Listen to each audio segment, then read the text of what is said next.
থাকুক বৃষ্টি থাকুক, আমাদের মতো গৃহিণীদের কাজ কখনোই থেমে থাকে না। সেটা চলতেই থাকে এবং অবিরাম চলবেই, সেটা যে পরিস্থিতিতেই হোক না কেন। আসসালামু আলাইকুম দেশ ও দেশের বাইরে যে যেখান থেকে আমার ভিডিওটা দেখছেন, আশা করি সবাই ভালো আছেন। আলহামদুলিল্লাহ, আমিও ভালো আছি। প্রতিবারের মতো আরও একটা ভিডিও নিয়ে আমি আপনাদের মাঝে হাজির হয়েছি। আশা করি পুরোটা সময় আমার সাথেই থাকবেন। এই যে সকালে উঠে কবুতরগুলো ছেড়ে ট্যাপের পাড়ে এসে দেখি রাত্রি এত প্রচুর বৃষ্টি হয়েছে যে আমার বালতিগুলো কানায় কানায় ভরে গেছে।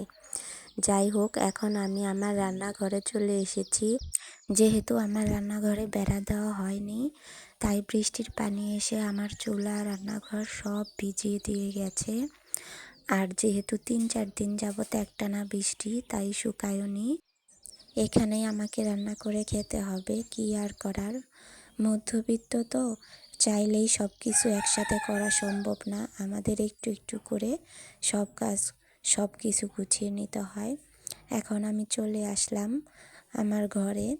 3-4 দিন যাবৎ বৃষ্টি থাকার কারণে শুধু দুবেলা রান্না করে খাওয়া হয়েছে, আর কোনো কাজ গুছাতে পারিনি।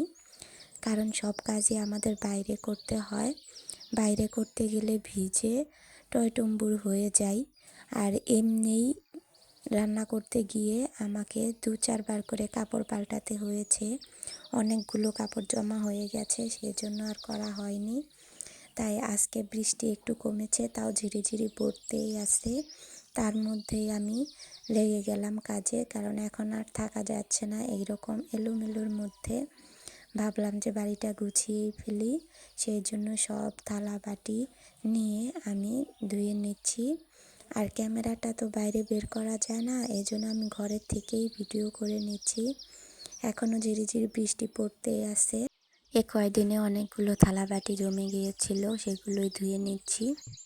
এই ফাঁকে আমি সকালের জন্য ভাত উঠিয়ে দিয়েছি রাইস কুকারে। এখন যদি আমি রান্না করতে যাই কিংবা নাস্তা অন্য কিছু বানাতে যাই, তাহলে আমার কাজগুলো সময়ের মধ্যে কমপ্লিট হবে না। তাই আমি ভাত উঠিয়ে দিয়েছি, সকালে ভর্তা ভাত খেয়ে নেব। যখনই বর্ষাকাল আসে আর ভিজে ভিজে কাজগুলো করতে হয়, তখনই আপনাদের ভাইয়াকে বলি যে আমাকে ভিতরে একটা রান্নাঘর করে দেবে। কিন্তু আসলে মধ্যবিত্ত মানুষ তো, স্বপ্ন স্বাদ আহ্লাদ বুকের ভিতর অনেক কিছুই আছে, সবগুলো পূরণ করা হয় না। এটা করলে ওটা হয় না, ওটা করলে সেটা হয় না। এ বলে আমায় দেখ, ও বলে আমায় দেখ, কোনটা ছেড়ে কোনটা দেখি, একটা করতে গিয়ে আরেকটা করতে পারি না। এরকমই চলে আমাদের দিন। তো আমার থালবাটিগুলো ধোয়া হয়ে গিয়েছে। এখন আমি ট্যাপের পাড়টা ঝাড়ু দিয়ে পরিষ্কার করে নেব। আমি ট্যাপের পাড়টা ঝাড়ু দিচ্ছি, আর মুরগিগুলো দেখেন কেমন করছে, কারণ বৃষ্টির কারণে ওদেরও অনেক কষ্ট হয়ে গিয়েছে, খাওয়া দাওয়া অনেক কষ্ট হয়েছে।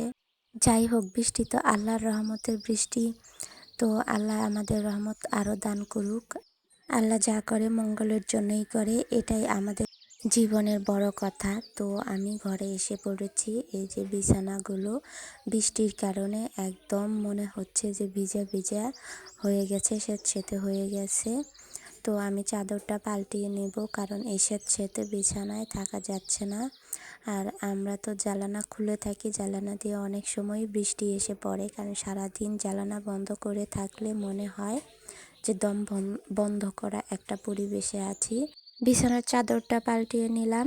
এদিকে আপনাদের ভাইয়া এসে বলছে মাছ নিয়ে এসেছে, আমাকে ডাকছে। তো এসে দেখি অনেকগুলো মাছ নিয়ে এসেছে, বাইরে বসেছিল, বৃষ্টি জুড়ে আসায় আবার আমরা ভিতরে এসে পড়লাম।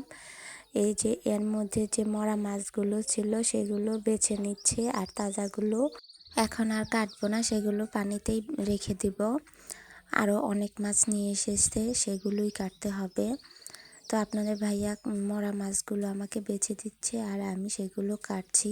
আরও প্রায় এরকম করে, হঠাৎ করে মাছ নিয়ে আসে, আর এই মাছগুলো আমাকে সব কাজ ফেলে কাটতে হয়। আমাকে কোনো দিন ফোন করে বলেও না, পছন্দ হয়েছে আর মাছ নিয়ে এসেছে, এখন আমার সব কাজ ফেলে এই মাছগুলোই আগে কাটতে হবে। এই যে দেখেন, এই মাছগুলো নিয়ে এসেছে, বলল যে আজকে অনেক কম দামে পেয়েছে তাই নিয়ে এসেছে। এখন বৃষ্টি হচ্ছে তো সব দিকে পানি ভর্তি, এখন ভালোই বেশ মাছ পাওয়া যাবে একটু কম দামেই। আর আমাদের বাজার প্রায় এরকম করেই করে, যখন বাইরে যায় সকালে আসার সময় হাতে করে নিয়ে আসে। কোনো দিনও মাসের বাজার একবারে করা সেটা হয়ে ওঠে না।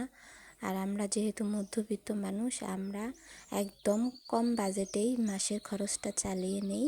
10,000 টাকাও লাগে না আমাদের মাসে বাজার খরচ। যাই হোক, আপনাদের সাথে গল্প করতে করতে এই যে আমার মাছগুলো কাটা হয়ে গিয়েছে। এদিকে আবার শিং মাছগুলো কাটতে গিয়ে আমার হাতে একটা গালি দিয়ে দিয়েছে। তো এত ব্যথা আর হাতটা ফুলে একদম টয়টম্বুর হয়ে গিয়েছে, সেজন্য আমি বাঁ হাত দিয়েই মাছগুলোই করে নিলাম। এখন বৃষ্টিটা কমে গিয়েছে তাই ভাবলাম যে উঠানটা ঝাড়ু দিয়ে নেই। আমাদের তো বৃষ্টির সাথে লুকোচুরি খেলে কাজ করতে হয়। যখন বৃষ্টি থামে তখন কাজগুলো করি, আবার যখন বৃষ্টি একটু ভারী হয় ভিতরের কাজগুলো করি। তো 3 দিন যাবৎ আমার উঠানটা ঝাড়ু দেওয়া হয়নি, গাছের পাতাগুলো পড়ে উঠানটা অনেক খারাপ অবস্থা হয়ে গিয়েছিল। তাই আমি উঠানটা আস্তে আস্তে ঝাড়ু দিয়ে নিলাম, পাতাগুলো যেতে চাচ্ছে না। তাই উঠানটা ঝাড়ু দিতে আমার অনেক সময় লেগে গেল।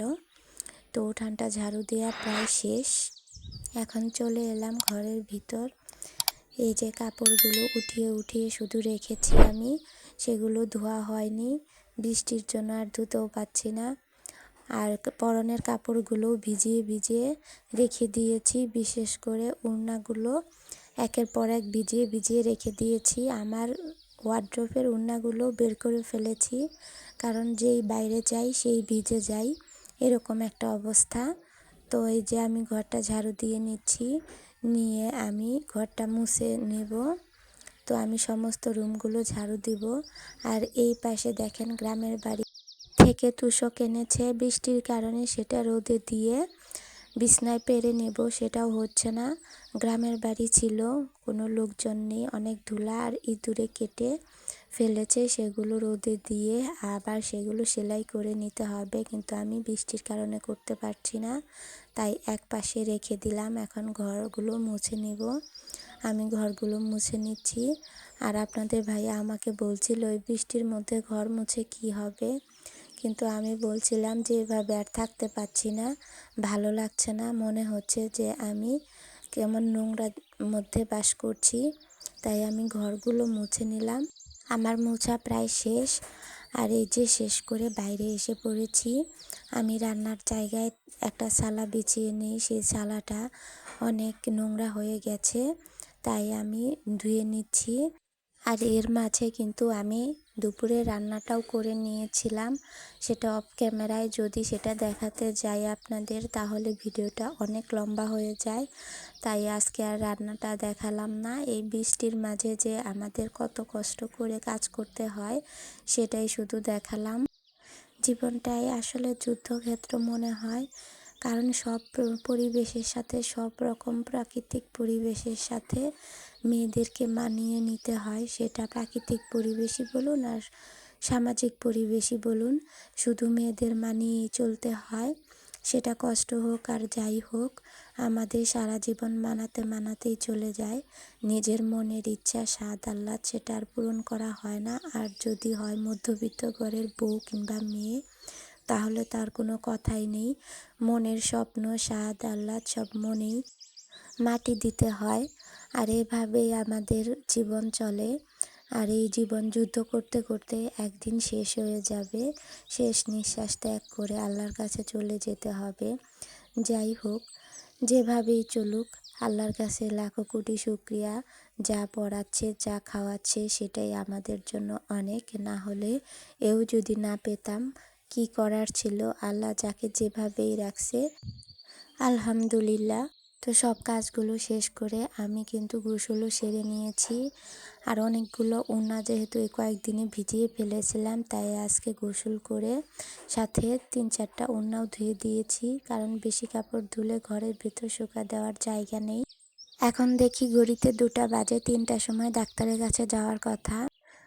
যাওয়ার পথেই দেখি এই মাটির জিনিসগুলো নিয়ে বসে আছে একটা বট গাছের নিচে, এরকম পাকা করা একটা জায়গায় এই মাটির জিনিসগুলো নিয়ে বসে আছে।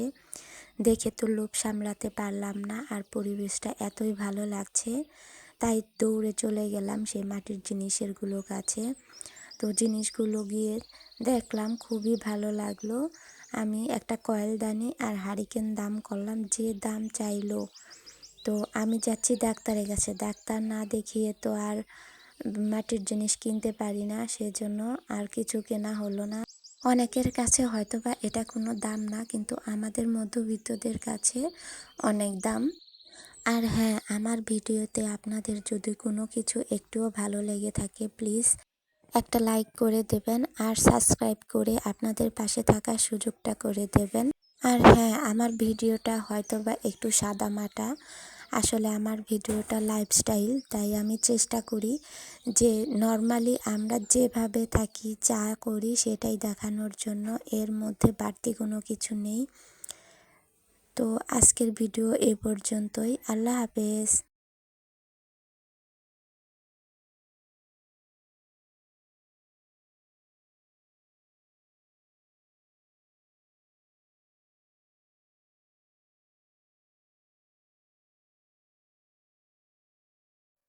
আর আপনাদের পাশে থাকার জন্য একটা সাবস্ক্রাইব করে দেবেন।